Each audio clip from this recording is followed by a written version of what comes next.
With RAFIZI and NIK NAZMI gone, all eyes on ANWAR'S next move. The sudden resignations of two senior PKR ministers, Datuk Seri Rafizi Ramli and NIK NAZMI Nik Ahmad, have set the stage for Prime Minister Datuk Seri Anwar Ibrahim's most consequential cabinet reshuffle yet. While Anwar has downplayed the prospect of immediate changes, citing both men's requests for leave, the political writing is on the wall. A reshuffle is not only inevitable, it is imperative.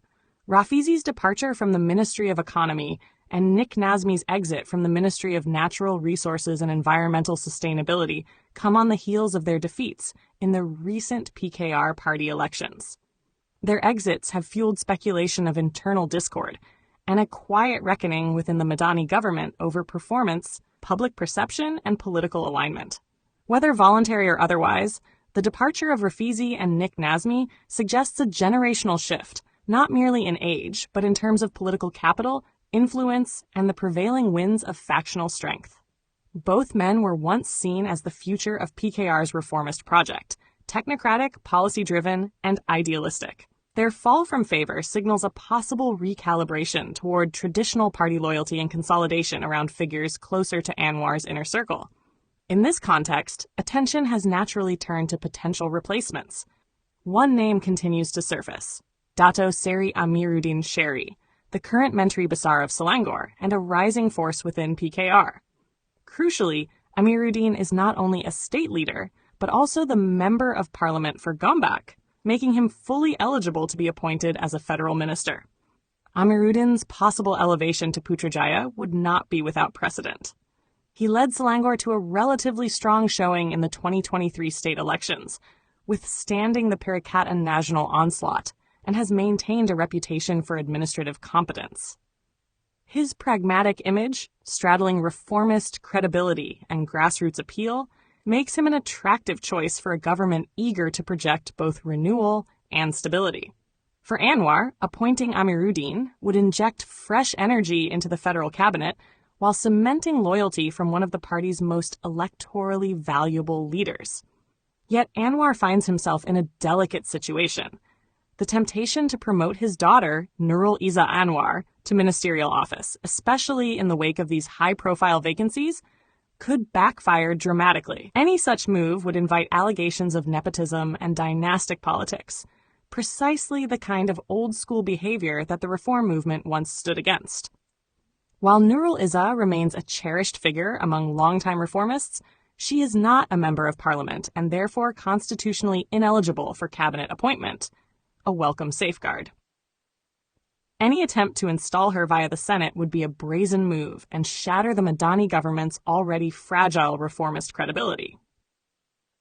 Another figure on the way out is Tengku Datuk Seri Zafrul Abdul Aziz, the current Minister of Investment, Trade and Industry. A former banker and finance minister, Zafrul's technocratic profile and corporate connections have made him an anomaly in a cabinet largely composed of party stalwarts. But his position is increasingly untenable.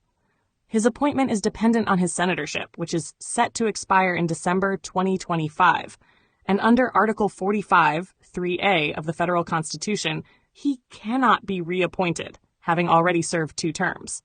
Zafrul's first term as senator began in March 2020 and ended in November 2022. He was reappointed in December 2022 for his second and final term. Once this expires, he will be ineligible to remain in cabinet unless he secures a seat in the Dewan Rakyat. With little grassroots support and no electoral base of his own, Zafrul's exit seems almost certain, creating a vacancy that may tempt Anwar to reward a more politically grounded loyalist. The prospect of Amiruddin moving to the federal level brings its own complications.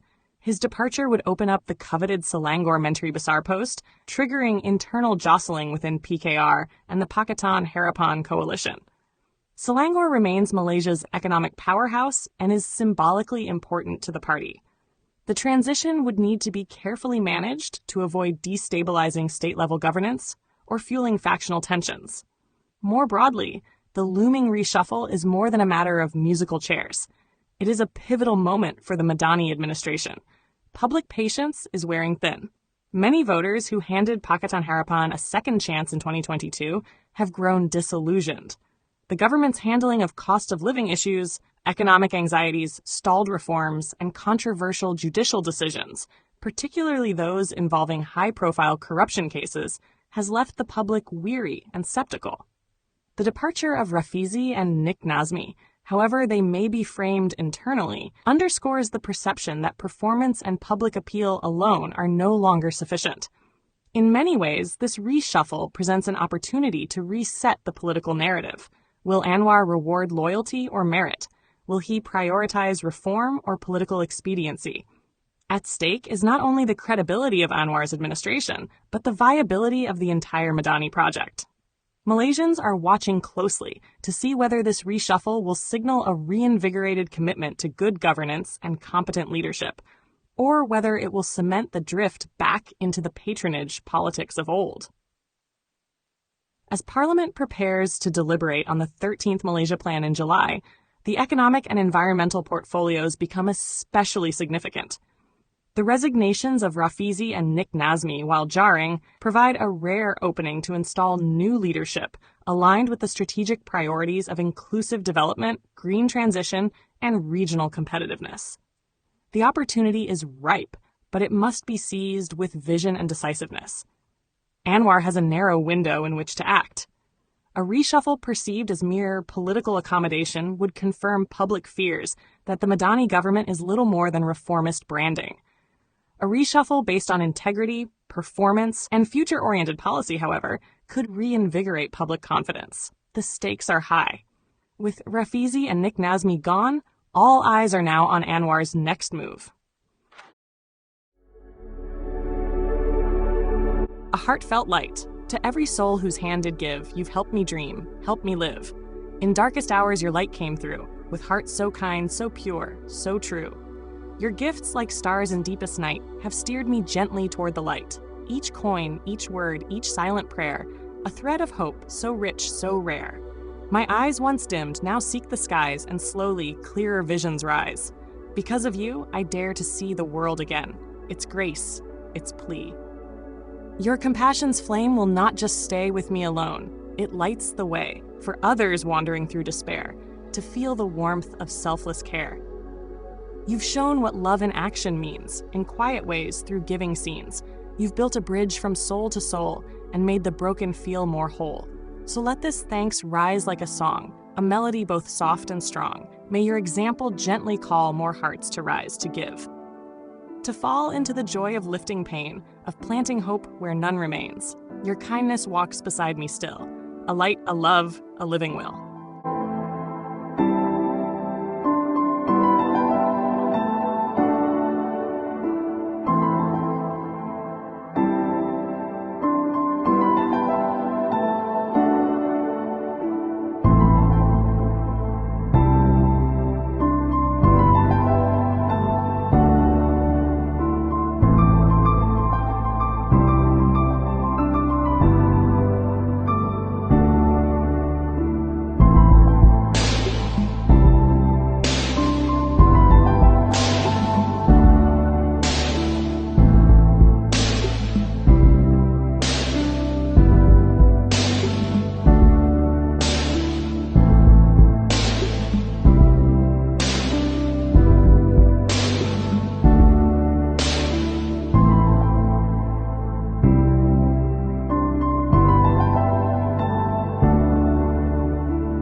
don't forget to hit that subscribe button to show your support.